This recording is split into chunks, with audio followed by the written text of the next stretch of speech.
They are the men and women who have fought for our freedom on the front lines. Of course, we are talking about veterans. Serving our country means making lots of adjustments in their day-to-day lives. Those adjustments can be even harder after they've finished serving and they're planning to go back into living the civilian life. That transition doesn't have to be difficult, and that's thanks to the support of organizations like Pass the Torch for Veterans. Here to tell us more, this is Joshua Ladd. He's the founder and president of Pass the Torch for Veterans, as well as Arlene Collier-Menken, a chair with the organization. Guys, thank you so much for joining us today. Have you both served? Yes, I have served in the Army. Thank you for your service. Thank you. I have not. I am the spouse of a veteran. Ah, well, thank you for your service, sir, and thank you for your sacrifice for his service, because that is. Tell us about the mission of Pass the Torch for Veterans. So Pass the Torch for Veterans' mission is to provide advocacy through all generations of veterans and bring them together. We want to support all generations. We think it's important that we all come together and provide a good benefit and understanding of what everyone's going through. The transition is hard, coming out of the military life and becoming a civilian. It's a never-ending battle to transition. Wow. You're always going through something. So we want to develop Pass the Torch for Veterans for local community support and also to help through transitions, also spouses and veterans and everyone who may need or guidance to understand, what their benefits are. What's coming up? Was it your personal experience that, I guess, prompted the idea of coming up with this organization? Yes, in 2023, coming out of the pandemic, working in a manufacturing location, I realized there was a need for community outreach among our local hardworking blue-collar veterans. We wanted to make it a convenient place, and I saw that firsthand coming out of the military. It could be a dark place for a lot of us coming back from deployments. So we want to do our part, especially in Delaware, and get the word out and do it from a perspective from all of us. That was my next question. It's a two-part question. You said something that I hadn't heard before. I've always heard the word transition, which seems like a soft, comfortable word. You said battle to come back into civilian life. So what I want to ask you is, what was that battle like for you as a veteran, and what was it like for you, Arlene, as the spouse of a veteran? Let me start with you. What was that battle like for you as a veteran? Well, coming home from Afghanistan in 2009, during my deployment, I lost 5 brothers in arms. During that day, I sent them back to Delaware. One of the questions that you ask is, what happens next? Navigating that can be hard. Finding that support system is very difficult, and navigating the benefits.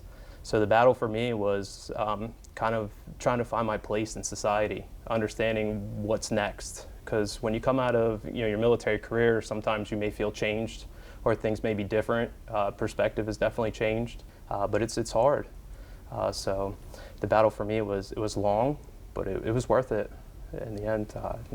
Getting a family together, having children, all that is possible through support that I have through the community, and I wanted to share that personally. Yeah. Wow.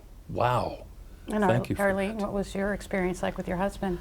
Well, for me, it was kind of different because I came along after my husband had already been through the deployment, so I had never been through that.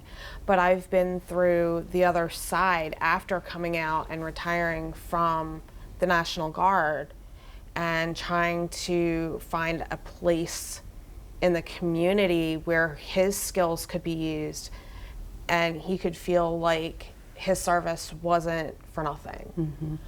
So he's been very instrumental in helping me by getting involved with Josh's organization, because I'm somebody that I love putting myself out there and helping people. It's just my niche. And so we met Josh last year at an event, and at that time I wasn't involved. But because of all the contacts I have in the community, the veteran community, I've been able to reach out to those people so that when our event comes up, we have those contacts and I have somebody I can say, hey, I need this, can you help me out? You've got a festival coming up, an annual festival. Tell us about that. So we have an annual festival that's coming up September 29th. It will be at Townsend, Delaware at Fire Base Lloyd. There'll be many things going on that day. Most importantly, we'll be honoring Gold Star mothers and families. This is very close to all of our hearts, especially mine. Losing battlefield friends and the impact of what Delaware has to offer. It's such a small state, but my friends came through Dover Air Force Base. And I take great pride in that. So we want to honor the Gold Star families and remember the sacrifices that they've done for this country. We also have a blood drive going on that day. We have vendors and music and food. What it is, it's also on a Sunday, which is convenient for veterans. A lot of times it's hard for veterans to leave work, take off, miss a day of pay. So we want to kind of make more of a convenient way for veterans to come out with their families and have a great day and understand their benefits, see the organizations, and see the faces of what's behind those pamphlets, and understanding what they have to offer and find their niche. And when is it again? September the 29th, it's a Sunday, and September 29th is also Gold Star Mothers and Families Day, which is one of the reasons why we chose that date. And of course, we'll have all the information on our website, DelmarvaLife.com, so folks can put it on their calendar and attend. Thank you so much, Joshua and Arlene, for coming in, telling us about your organization. Well, thank you for the opportunity. You betcha.